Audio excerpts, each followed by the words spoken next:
Hello friends, this is अभिषेक। तो चलिए दोस्तों, अभी हम लोग नवे लेसन के जो है पार्ट फर्स्ट तक हम लोग पढ़ चुके हैं और ये नवे लेसन का पार्ट सेकेंड होगा। ठीक है, और हम इसमें पढ़ने जैसे कि हम लोग जो नवा लेसन है दोस्तों, यहाँ मैं दिखा देता हूँ आपको। मतलब पूर्व मध्यकाल को हम लोग पढ़ रहे हैं। ठीक है, तो पूर्व मध्यकाल जो है 650 ईस्वी से 1206 ईस्वी तक चला था। और इसका जो फर्स्ट पार्ट है वो हम मतलब उत्तर भारत को पढ़ चुके हैं, जिसमें कि राजपूत काल को पढ़े हैं। ओके, तो ये जो है सेकेंड पार्ट है और ये चोल साम्राज्य को या फिर अन्य साम्राज्य जो भी दक्षिण भारत में थे उनको हम लोग पढ़ने वाले हैं।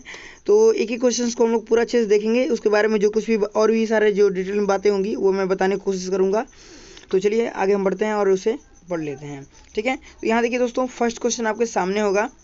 फर्स्ट क्वेश्चन आप लोग देख पा रहे होंगे, एहोल प्रशस्ति का रचयिता। मतलब एहोल जो प्रशस्ति था दोस्तों वो क्या था, एक अभिलेख था। ठीक है, एहोल प्रशस्ति अभिलेख का जो रचयिता थे रविकीर्ति। ठीक है, तो ये क्वेश्चन आप लोग तैयार कर लीजिएगा। एहोल प्रशस्ति अभिलेख के लेखक कौन है, तो रविकीर्ति हैं। अब जो रविकीर्ति जी थे वो किस चालुक्य शासक के दरबारी कवि थे। ओके, तो किस चालुक्य शासक के दरबारी कवि दोस्तों, इसका जो राइट आंसर है वो मैं बता दूं आपको, तो क्या हो जाएगा, पुलकेशिन द्वितीय हो जाएगा। ओके, समझ गए, पुलकेशिन द्वितीय के राज दरबार में ये रहा करते थे। ओके, चलिए नेक्स्ट क्वेश्चन देखते हैं। नेक्स्ट क्वेश्चन कह रहा है सूची 1 को सूची 2 से सुमेलित करने के लिए।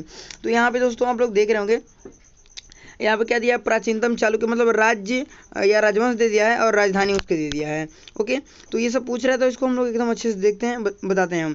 कह रहा है कि प्राचीनतम चालुक्य या फिर चालुक्य के मूल शाखा, मतलब चालुक्य का जो मूल शाखा था, ठीक है, उसकी जो राजधानी थी वो क्या थी, तो वातापी थी। ठीक है, वातापी या बादामी दोनों बोल सकते हैं, वातापी या बादामी, जो कि कर्नाटक में स्थित है। ओके, अब कह रहा है पूर्वी चालुक्य, फिलहाल जो कर्नाटक है वहाँ पे है। ठीक है, और जो पूर्वी चालुक्य था उसका बेंगी था। पूर्वी चालुक्य जो कि आंध्र प्रदेश में था, उसकी राजधानी, ये बेंगी जो है आंध्र प्रदेश में था। और जो पश्चिमी चालुक्य है उसकी राजधानी कल्याणी थी। ठीक है, जो कि कर्नाटक में कल्याणी है। ओके, समझ गए आप लोग। चलिए आगे ये क्वेश्चन देखते हैं। अब आगे क्वेश्चन देखते हैं दोस्तों। यहाँ पे ये कूट के माध्यम से उसका आंसर था, बट हम कूट आपको नहीं बताया। कूट आप लोग वैसे मैच कर लीजिएगा कूट कौन सा होगा। अभी देखिए इसका भी हम आंसर देख लेते हैं। तो इसका दोस्तों कह रहा है वातापी के चालुक्य, मतलब राज्य और संस्थापक दे दिया। तो वातापी का जो चालुक्य था, ठीक है, या फिर मूल चालुक्य जो था, जो कि जिसकी राजधानी अभी हम लोग ऊपर पढ़े हैं। ठीक है, क्या था जो पढ़ा ना हम लोग, क्या बोलते हैं यार, बादामी। ठीक है, तो उसका जो पढ़ा है हम लोग ना, वातापी या बादामी यार।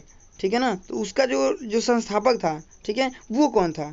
ठीक है ना, तो इसका जो संस्थापक था वो पुलकेशिन द्वितीय, पुलकेशिन फर्स्ट था। ठीक है ना, और जो बेंगी का चालुक्य था, ठीक है ना, मतलब पूर्वी चालुक्य जो था जिसकी राजधानी बेंगी थी, ठीक है, उसके संस्थापक कौन थे, तो कुब्ज विष्णु वर्मन थे। क्या, कुब्ज विष्णु वर्मन। समझ में आया। अब कह रहा है क्या यहाँ पर, कल्याणी के चालुक्य, कल्याणी का मतलब पश्चिमी जो चालुक्य था, जिसका पश्चिमी चालुक्य क्या था, कल्याणी था। ठीक है, कल्याणी राजधानी था, उसका जो संस्थापक था वो कौन था, तो तैलप द्वितीय था। ओके, अब कह रहा है वातापी के पल्लव, जो सॉरी कांची के पल्लव, क्या मैं पढ़ रहा हूँ यार। ठीक है, कांची के पल्लव, तो कांची के पल्लव के जो संस्थापक थे वो कौन थे, तो यहाँ पे आप लोग देख रहे होंगे क्या है, सिंह विष्णु। क्या, सिंह विष्णु पल्लव। आप सिंपली बस ध्यान रखिए, कांची के पल्लव नहीं, सिंपली पल्लव ध्यान रखिएगा, पल्लव के जो है कि सिंह विष्णु। समझ में आ गया। चलिए आगे देख लेते हैं। नेक्स्ट क्वेश्चन कर रहा है वातापी में, क्या बोला, बादामी में, वातापी या बादामी दोनों की है। करा बदामी में दुर्ग का निर्माण करवाने तथा बदामी के राजधानी बनवाने का श्रेय किस चालुक्य शासक को दिया जाता है। अभी आप लोग ऊपर पढ़े हैं, बदामी का जो चालुक्य था उसका संस्थापक कौन था, तो पुलकेशिन फर्स्ट थे। ठीक है, उनका या फिर राजधानी भी वही बनाए। ठीक है ना, तो पुलकेशिन फर्स्ट इसका राइट आंसर हो जाएगा। समझ गए। चलिए देखिए दोस्तों, ऊपर से जो भी क्वेश्चन आप लोग पढ़ते हैं ना, उसका रिलेशन कुछ ना कुछ होता है, तो आप लोग ध्यान में रखा कीजिए सभी क्वेश्चन को। ठीक है, क्वेश्चन आंसर को एकदम ध्यान में रखते चलेंगे तो और भी सारा क्वेश्चन आपको इजीली हुआ करेगा। ठीक है, चलिए अब कह रहा है किस चालुक्य शासक ने थानेश्वर व कन्नौज के महान शासक हर्षवर्धन को नर्मदा के तट पर परास्त किया तथा उसे दक्षिण बढ़ने से रोका। ठीक है ना, अब इस चालुक्य शासक कौन था जिसने क्या किया, हर्षवर्धन को नर्मदा के तट पर रोक दिया और उसे हरा भी दिया। ठीक है ना, दक्षिण में आने से रोक दिया वो। पुलकेशिन फर्स्ट कौन था, पुलकेशिन फर्स्ट जो थे उन्होंने ऐसा किया था। ठीक है ना, पुलकेशिन फर्स्ट, ओ सॉरी पुलकेशिन फर्स्ट नहीं भैया, पुलकेशिन सेकंड थे, सॉरी पुलकेशिन सेकंड। समझ आ गया, पुलकेशिन सेकंड, ये ध्यान रखिएगा, पुलकेशिन सेकंड। ठीक है ना, पुलकेशिन सेकंड थे, पुलकेशिन फर्स्ट नहीं थे। पुलकेशिन फर्स्ट तो स्टार्टिंग में थे। ठीक है, पुलकेशिन सेकंड थे वो। ओके, चलिए आगे देख लेते हैं। आगे कह रहा है चालुक्य और पल्लवों के बीच लंबे समय तक चलने वाले जो संघर्ष का आरंभ किसने किया। जो चालुक्य और पल्लवों के बीच में जो संघर्ष चला लंबे समय तक चला, ओके, लंबे समय तक चला था, तो उसका आरंभ जो है दोस्तों, आरंभ किसने किया था। ठीक है, तो इसका जो आरंभ था दोस्तों वो हमारे पुलकेशिन द्वितीय ने किया था। अभी ऊपर आप लोग समझे हैं, क्वेश्चन को पढ़े हैं वही चीज़, ठीक है ना। तो क्या हुआ कि उसका आरंभ किसने किया था, तो पुलकेशिन द्वितीय ने किया था। अब देखिए नेक्स्ट क्वेश्चन 7 नंबर का रहा है कि चालुक्य पल्लव संघर्ष के दौरान किसने जो है पुलकेशिन द्वितीय की हत्या कर वातापी पर कब्जा कर लिया। ठीक है, अब इसमें से कौन सा शासक था जिसने क्या किया, पुलकेशिन द्वितीय को मार दिया और वातापी पर अपने कब्जा कर लिया, और उसके बाद से क्या किया, वातापी कोंड की उपाधि धारण कर लिया। ठीक है, मतलब वातापी कोंड मतलब वातापी का विजेता अपने आप को मानने लगा, वो ऐसा धारण कर लिया उपाधि। ठीक है, तो कौन था इसमें से, तो नरसिंह जो है वर्मन जो द्वितीय थे, सॉरी नरसिंह वर्मन जो फर्स्ट थे उन्होंने ही किया था। ठीक है ना, ये नरसिंह वर्मन फर्स्ट, ठीक है, जो कि मामल्ल, ठीक है ना, जिन्हें मामल्ल के नाम से भी जाना जाता था। ओके, चलिए आगे देख लेते हैं। आगे क्या बोला दोस्तों, आगे कह रहा है किस चालुक्य शासक ने चेर चोल वो पांडे को हराया। ठीक है, जिस कारण उसे 3 समुद्रों, ठीक है, 3 समुद्रों का स्वामी भी कहा जाता था। मतलब बंगाल की खाड़ी, हिंद सागर, हिंद महासागर और अरब सागर, इन सभी का स्वामी कहा जाने लगा। अब इसमें से कौन ऐसा शासक था जिसे ऐसा बोला जाता था। इसका जो राइट आंसर दोस्तों वो क्या हो जाएगा, राजेंद्र कौन, सॉरी क्या यार क्या मैं कर रहा हूँ, विक्रमादित्य फर्स्ट को, विक्रमादित्य फर्स्ट को, ठीक है ना, विक्रमादित्य फर्स्ट को, ठीक है ना, विक्रमादित्य फर्स्ट को ऐसा बोला जाने लगा। ओके, चलिए आगे बढ़ लेते हैं। आगे कह रहा है कि श्रीलंका पर विजय प्राप्त करने वाला चोल वंश का सबसे प्रतापी राजा था। तो श्रीलंका पर विजय प्राप्त करने वाला चोल वंश का सबसे प्रतापी राजा कौन सा था दोस्तों, तो इसका जो राइट आंसर होगा वो क्या हो जाएगा, बी नंबर, राजेंद्र फर्स्ट। ठीक है, राजेंद्र फर्स्ट था। ओके, समझ में आ गया आपको। चलिए, श्रीलंका पर विजय प्राप्त करने वाला, ठीक है, चोल शासक था वो क्या था, राजेंद्र फर्स्ट था। अब कह रहा है पहाड़ी कटवाकर एलोरा के विश्वविख्यात कैलाश मंदिर का निर्माण करवाया था। और इसमें से कौन ऐसा जो कि कौन से वंश के शासक थे जिन लोगों ने क्या किया, पहाड़ी को कटवाकर एलोरा की विश्वविख्यात जो कैलाश नाथ की गुफा है, मंदिर है, उसका निर्माण करवाया। अब कौन इसमें से कौन से वंश वाले करवाए थे दोस्तों, इसका जो राइट आंसर होगा वो क्या हो जाएगा आपका, बी नंबर, राष्ट्रकूट वंश वाले। ठीक है ना, राष्ट्रकूट वंश वाले। राष्ट्रकूट की जो राजधानी वो लोग जानते होंगे आप लोग, दंती दुर्ग, राष्ट्रकूट, ठीक है ना, दंती दुर्ग, समझ गए। चलिए आगे देखते हैं। करा क्या निम्नलिखित में से किसने तंजौर की बृहदेश्वर मंदिर का निर्माण कराया था। ठीक है, अब तंजौर का बृहदेश्वर मंदिर का निर्माण किसने कराया था दोस्तों, इसका जो राइट आंसर होगा वो क्या हो जाएगा दोस्तों, आपका बी नंबर हो जाएगा, राजराज प्रथम ने। कौन, राजराज प्रथम ने इसका निर्माण करवाया था। ओके, करा चालुक्य वंश का सर्वाधिक प्रसिद्ध शासक था। सर्वाधिक प्रसिद्ध शासक कौन था दोस्तों, चालुक्य वंश का। इसका जो राइट आंसर हो दोस्तों वो क्या हो जाएगा, डी नंबर, पुलकेशिन द्वितीय। कौन था, पुलकेशिन द्वितीय। चालुक्य वंश का सर्वाधिक प्रसिद्ध, मैंने ऊपर बताया था आपको, पुलकेशिन द्वितीय जो थे वो क्या थे, बहुत ही प्रसिद्ध शासक थे। ठीक है, चलिए आगे देखते हैं। आगे कह रहा है निम्नलिखित में से कौन सा शहर चोल राजाओं की राजधानी था। ठीक है, अब कौन सा शहर जो था चोल राजाओं की राजधानी था इसमें से। ठीक है, तो चोल का जो राजधानी था दोस्तों, अगर आप लोग जानते होंगे तो इसको ईजिली आप लोग आंसर कर पाएंगे। ठीक है, क्या, तंजौर। ठीक है, चोल का तंजौर, ठीक है ना, तंजौर जो था वो क्या था, उसकी राजधानी थी। ओके, अब कह रहा पांडे साम्राज्य की राजधानी कहाँ थी। अब जो पांडे साम्राज्य थी दोस्तों उसकी राजधानी कहाँ थी, इसका जो राइट आंसर है वो क्या हो जाएगा, मदुरै। ठीक है, क्या, मदुरै, ठीक है ना, मदुरै। अब कह राष्ट्रकूट साम्राज्य का जो संस्थापक था वो कौन था, तभी ऊपर मैंने बताया आपको राष्ट्रकूट का संस्थापक दंती दुर्ग था। ओके, ये अधिकतर पूछता है इसलिए मैं ऊपर बता भी दिया था आपको। कह रहा है निम्न साम्राज्य में से किसे जो है श्रीलंका एवं दक्षिण पूर्व एशिया को जीता। श्रीलंका एवं दक्षिण पूर्व एशिया को किस राजवंशों ने जीता था, राजवंश वालों ने जीता था। तो इसका जो राइट आंसर होगा दोस्तों वो क्या हो जाएगा, सी नंबर हो जाएगा, चोल। ठीक है, जो चोल शासक थे वो क्या किए थे, सबको जीते हुए थे, मतलब श्रीलंका को और दक्षिण जो एशिया है उसको भी ये लोग जीते हुए थे। ओके, चलिए आगे देख लेते हैं। आगे क्या बोला दोस्तों, क्या है, विरूपाक्ष मंदिर का निर्माण किसने कराया? विरूपाक्ष मंदिर का निर्माण किसने कराया दोस्तों? इसका जो राइट आंसर होगा वो दोस्तों वो क्या हो जाएगा? चालुक्य। ठीक है, विरूपाक्ष मंदिर का निर्माण चालुक्य शासकों ने करवाया था। ठीक है, अब कह रहा पल्लवों के एकास्मिक रथ मिलने का स्थान है। अब एकास्मिक रथ जो है उसका मिलने का स्थान कहाँ है, कहाँ वो मिला है? इसका जो राइट आंसर होगा दोस्तों वो क्या हो जाएगा? C number Mahabalipuram. ठीक है, रथ वगैरह जो रथ पोगैडा वगैरह पोगैडा ऐसे कुछ करके नाम है कई सारा, रथ वगैरह के बारे में अगर चर्चा आती है तो आप लोग समझ लीजिएगा महाबलीपुरम से ही रथ मिला है। ठीक है, रथ की बात आ गई ना कभी भी तो आप समझ लेना क्या है? महाबलीपुरम। ठीक है, महाबलीपुरम का जो रथी थी वो प्रसिद्ध रथी थी। ठीक है, चलिए आगे देख लेते हैं। आगे कह रहा है कि होयसल की राजधानी का नाम क्या था? होयसल की राजधानी का नाम क्या था दोस्तों? तो इसका जो राइट आंसर है वो क्या हो जाएगा? सी नंबर हो जाएगा। क्या है? द्वार समुद्र। क्या है? द्वार समुद्र। क्या? द्वार समुद्र। ओके, द्वार समुद्र। ओके, चलिए ध्यान रखिएगा। कह रहा महाबलीपुरम जो एक मुख्य नगर है। ठीक है, वह कला के किन जो है कि शासकों की रुचि को दर्शाता है?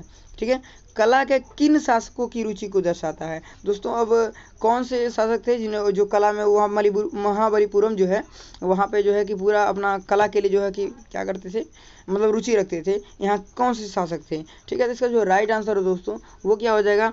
पल्लवों की। ठीक है, पल्लवों की जो थी दोस्तों क्या थी? रुचि को वो लोग मतलब वहाँ की जो मतलब वहाँ की जो कला थी उसमें पल्लवों की जो है कि बहुत अधिक रुचि थी। ओके, समझ गए आप लोग? चलिए नेक्स्ट क्वेश्चन को देख लेते हैं। नेक्स्ट क्वेश्चन कर रहा है यादव सम्राटों की राजधानी कहाँ थी? जो यादव सम्राट थे उनकी राजधानी कहाँ थी दोस्तों? इसका जो राइट आंसर होगा दोस्तों वो हो जाएगा आपका डी नंबर। ठीक है, देवगिरी। कहाँ पे? देवगिरी। समझ में आ गया? देवगिरी। अब कह रहा है चोल राजाओं ने किस धर्म को संरक्षण प्रदान किया था? जो चोल राजा थे वो किस धर्म को संरक्षण प्रदान किए हुए थे? तो इसका जो राइट आंसर होगा दोस्तों वो क्या हो जाएगा? शैव धर्म को। चोल राजा किसको दिए संरक्षण? शैव धर्म को संरक्षण दिए हुए थे। ओके, अब कह रहा है कि प्रथम भारतीय शासक कौन था जिसने अरब सागर में भारतीय नौसेना की सर्वोच्चता स्थापित किया? अब जो है कि अरब सागर में जो है भारतीय नौसेना को स्थापित किया कौन था इसमें से? ठीक है, तो इसका जो राइट आंसर होगा दोस्तों वो क्या हो जाएगा? ए नंबर हो जाएगा। कौन? राजराज प्रथम। ठीक है, राजराज प्रथम जो था वो क्या किया कि नौसेना को वहाँ पे मतलब अरब सागर में नौसेना का जो सर्वोच्चता स्थापित किया हुआ था। ओके, चलिए नेक्स्ट क्वेश्चन को देख लेते हैं। रविकीर्ति द्वारा जो है कि निर्मित जो है जिनेंद्र मंदिर। ठीक है, रविकीर्ति द्वारा निर्मित कौन सा मंदिर है? जिनेंद्र मंदिर या मेगुती मंदिर। ठीक है, एहोल का संबंध है। ठीक है, तो इसका संबंध कहाँ? एहोल का जो संबंध है वो कहाँ से दोस्तों? जिसमें देखिए एहोल जो अभिलेख है उसमें इसका भी जिक्र है। ठीक है, तो कहाँ पे ये मतलब किस धर्म से संबंधित है वो?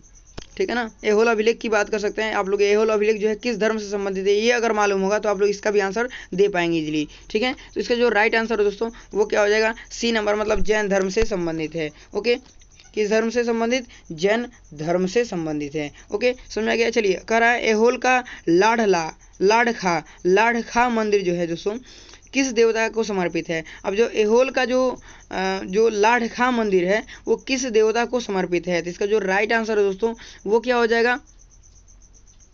सी नंबर हो जाएगा। ओके, लाढ़खा। ठीक है, सूर्य से संबंधित है। ठीक है ना, लाढ़खा किससे संबंधित है? सूर्य से संबंधित, मतलब सूर्य को समर्पित है ये। ठीक है, अब कह रहा है पापनाथ का मंदिर। ठीक है, क्या है? पत्तड़कल का निर्माण किस वंश के शासकों ने किया था? इसका जो राइट आंसर दोस्तों वो क्या हो जाएगा आपका? वो हो जाएगा आपका ए नंबर। ठीक है, वातापी के चालुक्यों ने। किसने किया? वातापी के चालुक्यों ने किया था। ओके, समझ में आ गया? चलिए नेक्स्ट क्वेश्चन को देख लेते हैं। चलिए नेक्स्ट क्वेश्चन कर रहा है कि मत्तविलास। ठीक है, मत्तविलास प्रहसन जो है कि ये रचयिता कौन थे? तो मत्तविलास प्रहसन के जो रचयिता थे दोस्तों, ठीक है, वो कौन थे? वो आपके जो है ए नंबर थे महेंद्र वर्मन प्रथम। ठीक है, महेंद्र वर्मन प्रथम थे। वो क्या थे? मत्तविलास के कौन थे? रचयिता थे। ओके, समझ गए? चलिए आगे देख लेते हैं। आगे कह रहा है दोस्तों मंदिर स्थापत्य कला के द्रविड़ शैली का श्रेणी का जो आरंभ हुआ था किस राजवंश के समय में हुआ था? ठीक है, तो इसका जो राइट आंसर दोस्तों वो क्या हो जाएगा आपका? ए नंबर हो जाएगा। ठीक है, पल्लव। ठीक है ना, क्या? पल्लवों के जो है राजवंश के समय में, पल्लव राजवंश के समय में जो है क्या किया था, इसका प्रयोग द्रविड़ शैली का जो है कि आरंभ हुआ था। ओके, चलिए नेक्स्ट क्वेश्चन को देख लेते हैं। नेक्स्ट क्वेश्चन कर रहा है दोस्तों सुमेलित करने के लिए, ठीक है। तो इसका सुमेलित कूट के माध्यम से होता है, ठीक है। तो कूट के माध्यम से भी आप लोग देख सकते हैं, वैसे भी हम बता भी दे रहे हैं आपको वैसे, ठीक है। क्या है, महेंद्र वर्मन शैली, महेंद्र वर्मन फर्स्ट, मामल्ल शैली नरसिंह वर्मन फर्स्ट, राज सिंह शैली नरसिंह वर्मन सेकेंड, ठीक है। अपराजित शैली क्या है, नंदी वर्मन, ठीक है। तो ये इन लोगों से ये संबंधित है, मतलब प्रतिपादन इन्हीं लोगों ने किया था, ठीक है। तो महेंद्र वर्मन थे, वो क्या किया, बौखिया गए और अपने नाम पर जो है शैली स्टार्ट कर दिया। और जो नरसिंह वर्मन थे, इनको जो उपाधि मिली थी, मामल्ल भी कहा जाता था इन्हें ना, तो मामल्ल शैली इन्होंने प्रारंभ कर दिया। और जो कौन थे, नरसिंह वर्मन थे, इन्होंने सोचा भाई नरसिंह मैं हूँ, मतलब द्वितीय हूँ। एक तो नरसिंह वर्मन जो थे, नरसिंह जो वर्मन थे वो चालू कर चुके हैं मामल्ल, ठीक है। तो वो जब दूसरे नाम से किए हैं तो हम भी अपने नाम से नहीं करेंगे, दूसरे नाम से ही करेंगे, ठीक है। तो इन्होंने क्या किया, इन्होंने भी दूसरे नाम से स्टार्ट कर दिया, ठीक है। तो इन्होंने राज सिंह शैली नाम रख दिया। अब ये जो है नंदी वर्मन है, नंदी वर्मन ने अपराजित, ठीक है। नंदी वर्मन क्या समझते थे, अपने आप को अपराजित समझते थे कि कोई मुझे पराजित नहीं कर सकता, ठीक है। तो इन्होंने अपराजित शैली का जो कि आरंभ कर दिया, समझ आया। चलिए आगे देखते हैं। अब कह रहा है मामल्लपुर किसका जो है कि समानार्थी है। अब मामल्लपुर जो है दोस्तों, ठीक है, मामल्ल जी ने कहा जाता था, किन्हें कहा जाता था, जो नरसिंह वर्मन सेकंड को कहा जाता था, फर्स्ट को कहा जाता था, ठीक है ना।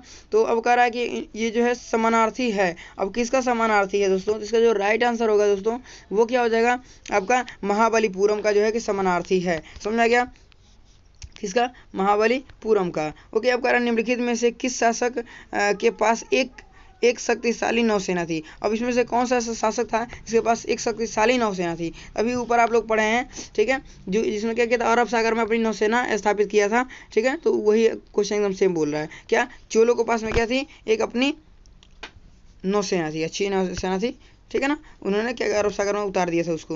अब कह रहा क्या है, भगवान नटराज का प्रसिद्ध मंदिर जो है जिससे भरतनाट्यम, मतलब भरतनाट्यम शिल्प कला है, ठीक है ना, जिसमें भरतनाट्यम शिल्प कला है में स्थित है। अब ये कहाँ पे स्थित है दोस्तों, तो इसका जो राइट आंसर होगा दोस्तों वो क्या हो जाएगा, सी नंबर, मतलब क्या है, चिदम्बरम में ये स्थित है। ओके, समझ आ गया, चिदम्बरम में, समझ आ गया। चलिए नेक्स्ट क्वेश्चन देखते हैं। नेक्स्ट क्वेश्चन कर रहा है क्या दोस्तों, नेक्स्ट क्वेश्चन कर रहा है कि राष्ट्रकूट को जो है किसके द्वारा उखाड़ फेंका गया। अब राष्ट्रकूटों को जो है किसके द्वारा उखाड़ फेंका गया दोस्तों, इसका जो राइट आंसर होगा दोस्तों वो क्या हो जाएगा आपका, डी नंबर, मतलब तैलप द्वितीय के द्वारा राष्ट्रकूटों को उखाड़ फेंका गया, ठीक है ना। इन्होंने क्या किया, जो त्रिपक्षीय संघर्ष था उनको समाप्त भी यही इन्होंने किया था, ठीक है। अब कह रहा प्रशासन के क्षेत्र में चोल राजवंश का जो है मुख्य योगदान है। मतलब प्रशासन क्षेत्र में जो है चोल राजवंश का जो है कि मुख्य योगदान है, तो किसका है दोस्तों, ठीक है। तो इसका जो राइट आंसर होगा दोस्तों वो क्या हो जाएगा आपका, कह रहा है सुसंगठित स्थानीय जो है कि स्वशासन में, ठीक है, किसमें, सुसंगठित। अब देखिए यहाँ मैं दिखा दे रहा हूँ, डी नंबर हो जाएगा, सुसंगठित स्थानीय स्वशासन में इनका जो है क्या मुख्य योगदान है, ठीक है ना, चोल राजवंश वालों का, समझ में आ गया। चलिए आगे देख लेते हैं। आगे कह रहा है कि एलोरा का जो 34 गुफा का मंदिर है, मतलब एलोरा का जो 34 गुफाओं का मंदिर है, ठीक है। अब कब से इतना के बीच से बनाया गया, कब बनाया गया, ठीक है, कब बनाया गया, सिंपली आप कह सकते हैं कब बनाया, किस सन के बीच में बनाया गया। तो यहाँ पे आपको कई सारे 4 ऑप्शन दिख रहे हैं, जिसका जो राइट आंसर होगा दोस्तों वो क्या हो जाएगा आपका, सी नंबर हो जाएगा, मतलब 700 से 800 ईस्वी के बीच में, 700 ईस्वी से 800 ईस्वी के बीच में बनवाया गया था। ओके, समझ में आ गया, सी नंबर इसका राइट आंसर हो जाएगा। कह रहा है तीन मुख वाली ब्रह्म विष्णु और महेश की मूर्ति, ठीक है, जो त्रिमूर्ति के नाम से जानी जाती है, ठीक है, गुफा में है। अब इसमें से किस गुफा में है दोस्तों, तो इसका जो राइट आंसर होगा दोस्तों वो क्या हो जाएगा, एलिफेंटा। आप लोग सुने होंगे एलिफेंटा की गुफाओं का नाम, ठीक है। तो एलिफेंटा की गुफा में क्या है, त्रिमुखी जो ब्रह्मा की मूर्ति है, ब्रह्मा विष्णु महेश की त्रिमूर्ति जो है, ठीक है, उसका जो है वो कहाँ पे है, एलिफेंटा की गुफाओं में ये है। ओके, समझ में आ गया। चलिए आगे देखते हैं। आगे कह रहा है क्या है, जो हैंससांग है दोस्तों के कांची प्रवास के समय पल्लव शासक था। अब मतलब हैंससांग जब क्या कि कांची में प्रवास किया था, मतलब जब वो आए हुए थे तो उस समय वहाँ का शासक कौन था, ठीक है। इसका जो राइट आंसर दोस्तों वो क्या हो जाएगा, सी नंबर हो जाएगा, नरसिंह वर्मन जो है कि फर्स्ट, जिसे मामल्ल के नाम से भी हम लोग जानते हैं। ओके, समझ में आ गया, नरसिंह वर्मन प्रथम, जिन्हें मामल्ल के नाम से भी जानते हैं। ओके, चलिए आगे कह रहा क्या,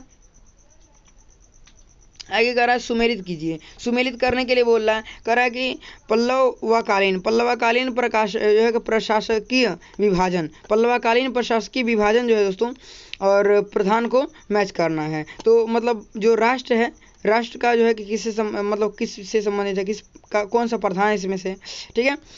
तो विषय का जो है क्या होता है, कोट्टम का क्या होता है, ग्राम का क्या होता है, तो ये पूरा बताना आपको, ठीक है। तो लगभग आप लोग इसे इजीली मिला सकते हैं, ठीक है ना। क्या हो जाएगा, राष्ट्र का राष्ट्रिक, ठीक है, विषय का विषयिक, ठीक है, और कोट्टम का देखिए, कोट्टम की बात करें जो है कि देशाधिकार जो होता है कोट्टम होता है, ठीक है। और जो ग्राम है, ग्राम का जो है क्या, ग्राम भोजक, समझ में आ गया। तो ये था आपका जो कि प्रशासकीय विभाजन का नाम, मतलब उसे प्रधान उसके थे, ठीक है ना। मतलब क्या था, राष्ट्र का जो प्रधान था वो जो है राष्ट्रिक था, ठीक है ना, और जो विषय का था वो विषयिक था। कोट्टम को जो है, कोट्टम जो हुआ करता था मतलब तालुका, ठीक है, जिसे देशाधिकार प्राप्त रहता था, और ग्राम को ग्राम भोजक, ठीक है ना, ग्राम भोजक का अधिकार प्राप्त रहता था, ठीक है। अब कह रहा है अलवारों, ठीक है, अलवारों या फिर वैष्णव संतों, अलवार किसे कहा जाता है, वैष्णव संतों को अलवार कहा जाता था, ठीक है। तथा कह रहा क्या है, नायनारो या आरडी क्या है, ऑडियारो, जो कि शैव संत थे, ठीक है, क्या नायनारो या ऑडियारो जो कि शैव संतों को कहा जाता था, द्वारा दक्षिण में भक्ति आंदोलन किस राजवंश के समय में आरंभ हुआ था, ठीक है।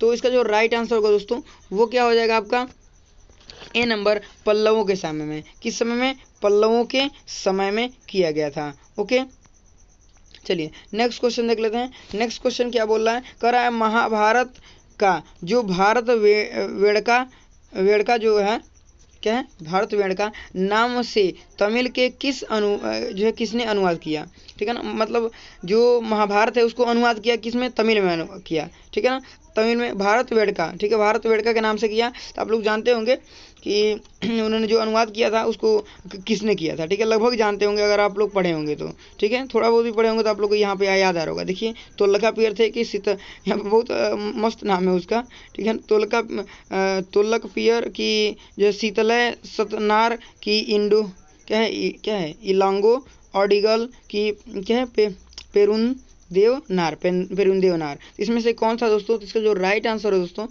वो मैं बता दूं आपको। तो इसका जो राइट आंसर होगा वो क्या हो जाएगा, डी नंबर हो जाएगा, क्या, पेरुन देवनार, क्या, पेरुन देवनार, समझ में आ गया, पेरुन देवनार, ठीक है ना। चलिए आगे देखते हैं। कह रहा है मामल्लपुर के मंडप, ठीक है, मामल्लपुर के मंडप मंदिरों एवं रथ मंदिरों, ठीक है ना, जिसे सप्त पगोड़ा भी कहा जाता था, सप्त पगोड़ा का निर्माण किसने कराया था, ठीक है, रथ मंदिर को सप्त पगोड़ा भी कहा जाता था, ठीक है ना।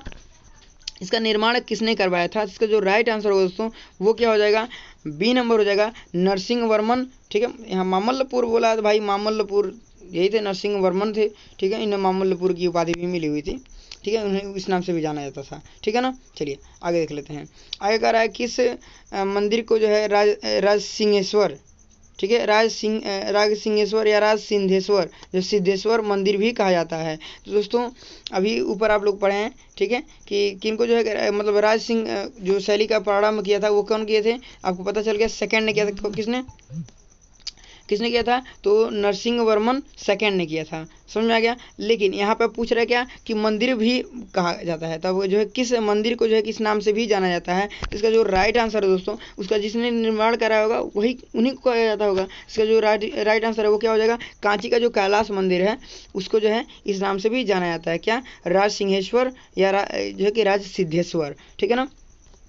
चलिए आगे देख लेते हैं। आगे कह रहा है कि राजेंद्र चोल द्वारा किए गए बंगाल जो है कि अभियान के समय बंगाल का शासक कौन था।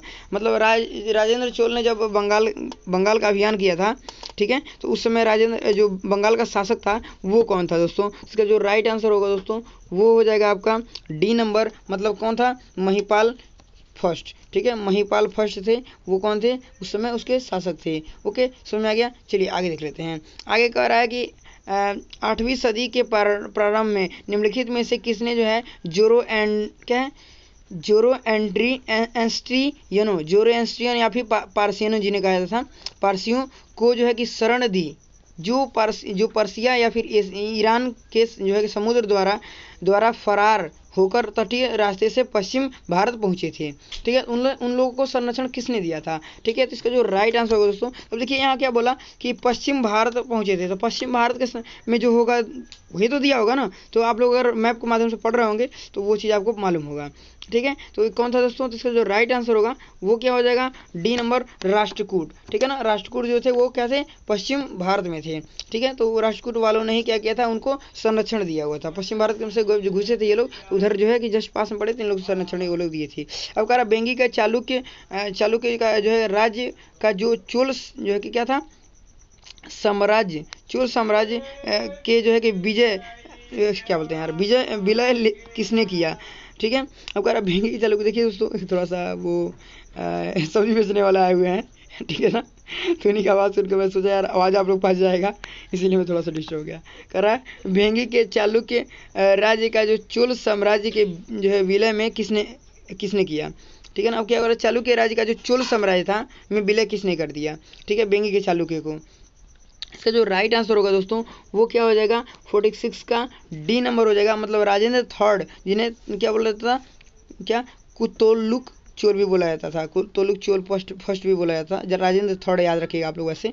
ठीक है ना, अब कह रहा है चालुक्य विक्रम संवत का प्रचलन किसने किया? जो चालुक्य विक्रम संवत था उसका प्रचलन किसने किया दोस्तों? तो इसका जो राइट आंसर होगा दोस्तों वो क्या हो जाएगा? सी नंबर हो जाएगा, विक्रमादित्य फोर्थ। ठीक है, विक्रमादित्य सिक्स्थ ने किया था।